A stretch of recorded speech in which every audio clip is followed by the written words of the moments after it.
శ్రీ గురుభ్యో నమ. 9వ అధ్యాయం 20 శ్లోకం.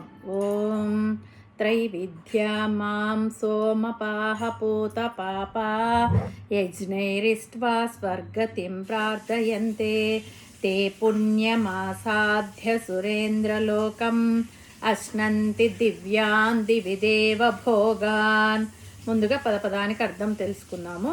త్రైవిద్య 3 వేదాలను, మాం నన్ను, సోమప సోమయాగంలో సోమరసాన్ని సేవించిన వారు, పూతపాప యజ్ఞాల వల్ల పాపాలు శుద్ధి పొందినవారు, యజ్ఞై ఇష్ట్వా యజ్ఞాల ద్వారా ఆరాధించి పూజించి, స్వర్గతిం స్వర్గప్రాప్తిని ప్రార్థయంతే కోరుకుంటారు, తే పుణ్యం వారు పుణ్యఫలాన్ని, ఆసాధ్య పొంది, సురేంద్రలోకం ఇంద్రుని లోకాన్ని, అశ్నంతి అనుభవిస్తారు, దివ్యాన్ దివ్యమైన, దివి స్వర్గంలో, దేవభోగాన్ దేవతలకు లభించే సుఖభోగాలను అనుభవిస్తారు.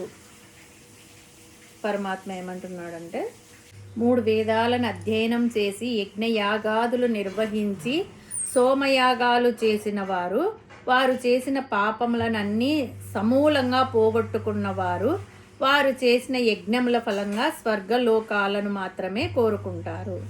వాటి కోసమే యజ్ఞయాగాలు చేస్తున్నారు. వారు చేసిన యజ్ఞయాగాల ఫలితంగా ఆర్జించుకున్న పుణ్యములకు గాను వారు స్వర్గలోకములకు వెళుతున్నారు.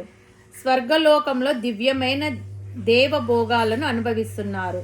కేవలం స్వర్గ సుఖమును పొందవలననే కోరికతో యజ్ఞయాగాలు చేసిన వారు చేసిన యజ్ఞయాగముల సకామ కర్మల ఫలితంగా పుణ్యములను సంపాదించుకొని స్వర్గము మొదలగు పుణ్యలోకాలను పొందుతున్నారు.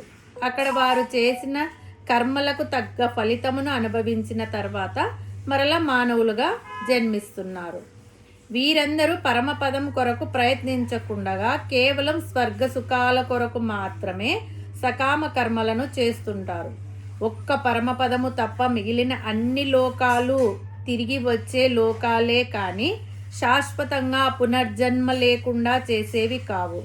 అందుకే ఆ బ్రహ్మ భువనా లోకాహ పునరావర్తి నో అర్జున అన్నాడు పరమాత్మ. అంటే బ్రహ్మలోకంతో సహా ఏ లోకమునకు వెళ్ళినా మరలా తిరిగి రాక తప్పదు. అంటే ఒక్క పరమ పదము తప్ప ఏ లోకము శాశ్వతము కాదు అని అర్థము. అలాగే ఈ స్వర్గలోక సుఖములు కూడా భూలోకంలో మనం అనుభవించే సుఖముల కంటే కొంచెం గొప్పవి కానీ శాశ్వతమైనవి కాదు. కానీ అందరూ స్వర్గ సుఖాల కొరకు ప్రాకులాడుతుంటారు. పరమపదం కొరకు ఎవరూ ప్రయత్నించడం లేదు. వేదములలో చెప్పబడిన యజ్ఞ యాగాదుల కొరకు చేసే శ్రమ శాశ్వత సుఖం కొరకు చేస్తే పరమపదమును పొందవచ్చు.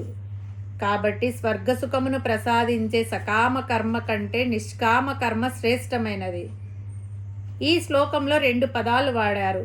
మొదటిది పూత పాప, అంటే పాపముల నుండి పవిత్రుడు అవుతాడు. చేసిన పాపాలు చేసి యజ్ఞ యాగాలు చేస్తే పవిత్రులు అవుతారా అని మీరు అనుకోవచ్చు. పాపాలన్నీ ఒకే రకమైనవి కావు. కొన్ని చిన్న చిన్న పాపాలుంటాయి. అవి పశ్చాత్తాపంతో ప్రాయశ్చిత్తంతో నశించిపోతాయి. కొన్ని పాపములు ఏమి చేసినా పోవు, తగిన శిక్ష అనుభవించవలసినదే. ఇక్కడ పూత పాప అంటే తెలిసి తెలియకుండా పొరపాటుగా చేసిన పాపాలు అని అర్థం. ఎందుకంటే నిరంతరం పాపాలు చేసేవాడు యజ్ఞయాగాలు చేయడు, దేవుడిని తలుచుకోడు, పాపచింతన ఉండదు, పశ్చాత్తాపం ఉండదు.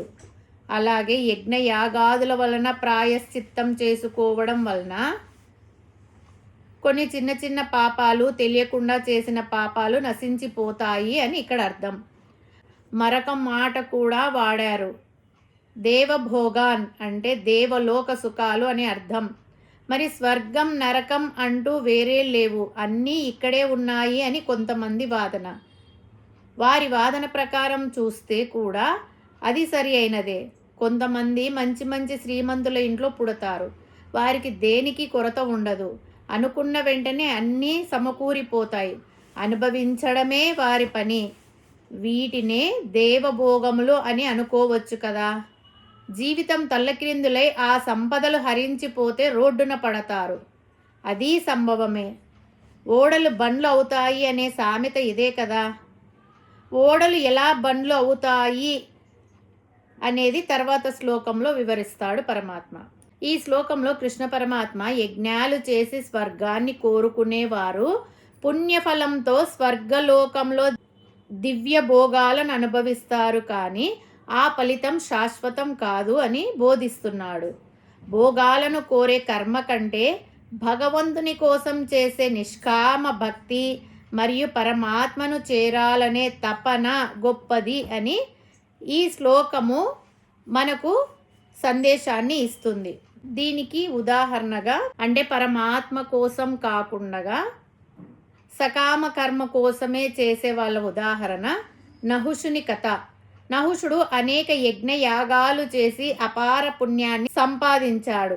ఆ పుణ్యఫలంతో ఇంద్ర పదవిని పొందాడు.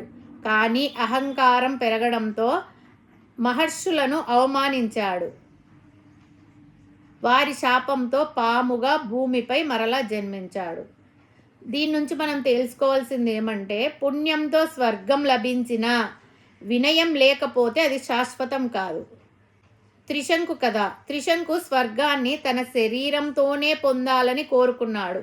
విశ్వామిత్ర మహర్షి తపస్సు బలంతో అతనిని పైకి పంపినా అతడు మధ్యలోనే నిలిచిపోయాడు.